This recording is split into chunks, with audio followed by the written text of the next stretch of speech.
Saudara, Kantor Imigrasi Kelas 1 TPI Banda Aceh memperketat pengawasan terhadap permohonan pembuatan paspor terhadap wanita muda. Hal ini dilakukan untuk mengantisipasi perdagangan manusia, terutama wanita muda secara ilegal. Berikut informasi selengkapnya. Kasus perdagangan manusia di luar negeri dengan modus bekerja di toko ataupun pabrik mulai terjadi. Kasus ini umumnya dialami kaum wanita muda. Menanggapi hal ini, maka pihak Kantor Imigrasi Kelas 1 TPI Banda Aceh Irawan kepada TVRI Aceh mengatakan pihaknya memperketat pengawasan penerbitan paspor terutama kaum wanita muda dengan menambah persyaratan di antara surat izin orang tua diketahui kecil.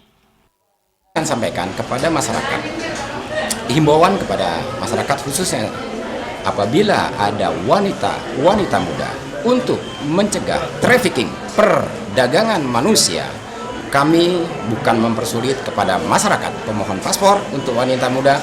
Kami minta persyaratan tambahan seperti izin dari bapak, fotokopi orang tua, kemudian diketahui oleh aparat desa. Tujuan kami bukan kami mempersulit, kami melindungi wanita-wanita muda khususnya di Aceh, umumnya di Indonesia. Meski memperketat pengawasan, namun permohonan paspor terus meningkat setelah liburan Idul Fitri mencapai 20 hingga 30%. Tim Liputan TVRI Aceh melaporkan.